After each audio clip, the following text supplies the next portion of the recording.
शबरी भगवान राम की परम भक्त थी। वह शबर जाति की एक भोली भाली लड़की थी। शबर जाति के लोग देखने में बहुत कुरूप होते हैं, लेकिन शबरी इतनी कुरूप थी कि शबर जाति के लोग भी उसका तिरस्कार करते थे। शबरी के माँ बाप को शबरी के विवाह की बहुत चिंता होती थी। वे दिन रात बस इसी चिंता में डूबे रहते थे कि आखिर शबरी के वैवाहिक जीवन का क्या होगा। आखिरकार शबरी के माता पिता को शबर जाति का एक विवाह योग्य लड़का मिल गया। माता पिता के रात्रि में शबरी का विवाह कर उसे रात्रि में ही विदा कर दिया। उन्हें डर था कि कहीं लड़का शबरी को देखकर विवाह के लिए इनकार न कर दे। शबरी अपने पति के साथ रात्रि में ही निकल गई। आगे आगे शबरी का पति चल रहा था और पीछे पीछे शबरी चलते चलते वे दंडवन में आ पहुँचे। वहाँ उन्हें सुबह हो गई। लड़के ने सोचा, देखूं तो सही मेरी स्त्री कैसी दिखती है। लड़के ने पीछे मुड़कर देखा तो शबरी की कुरूपता देखकर वह डर गया। उसे लगा यह तो कोई राक्षस कुल ही है जो मुझे यहीं खा जाएगी। यह सोचकर लड़का शबरी को वहीं छोड़कर भाग गया। अब शबरी दंडवन में अकेली रह गई। वह पीहर से तो आ गई थी, लेकिन उसे अपने ससुराल का कोई पता न था। अब शबरी जाए तो कहाँ जाए।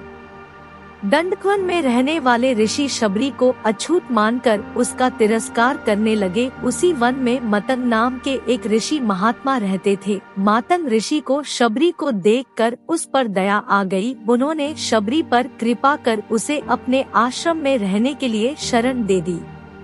दूसरे ऋषिमुनियों ने जब यह सब देखा तो उन्होंने इस बात का बहुत विरोध किया कि उन्होंने एक कुरूप और अछूत जाति की लड़की को अपने आश्रम में शरण दे दी। लेकिन मतन ऋषि ने किसी की भी एक बात न सुनी।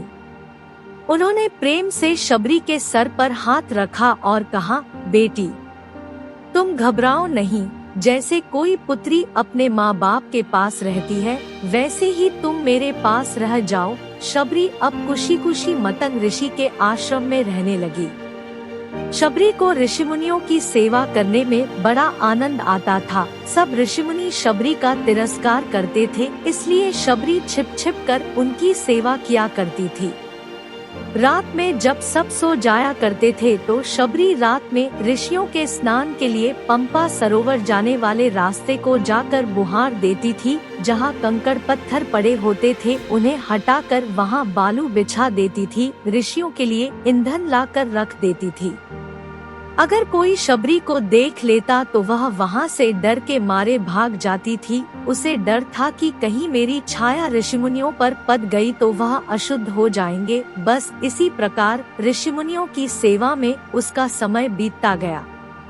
आखिर एक दिन वह समय भी आ पहुँचा जो सबके लिए अनिवार्य है। मतन ऋषि का समय छूटने का समय आ गया था। जैसे माँ बाप के मरते समय बालक रोता है, वैसे ही शबरी भी फुट फुट कर रोने लगी थी। रोने के सिवा वह कर भी क्या सकती थी। मतन ऋषि ने शबरी को अपने पास बुलाया और कहा, बेटी तुम चिंता न करो, एक दिन तुम्हारे पास भगवान राम आएंगे। बस इतना कहकर मतन ऋषि शरीर छोड़कर चले गए।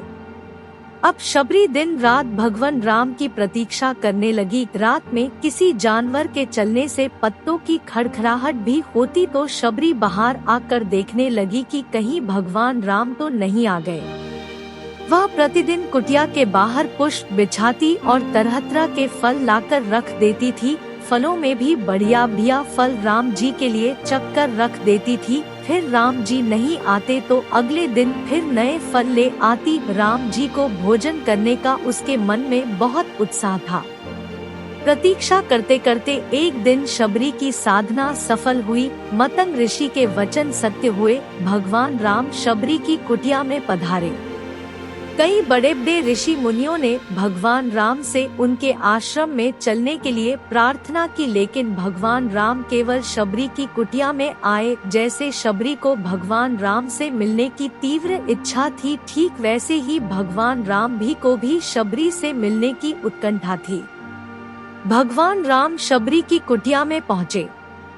शबरी के आनंद की सीमा नहीं रही। वह भगवान के चरणों में लिपट गई। जल लाकर उनसे भगवान के चरण धोए, फिर आसन बिछाकर भगवान को बैठाया। फल लाकर शबरी ने भगवान के सामने रखे और प्रेम पूर्वक उनको खिलाने लगी। शबरी स्वयं को योगाग्नि में भस्म करके सदा के लिए श्री राम के चरणों में लीन हो गई और मोक्ष को प्राप्त किया।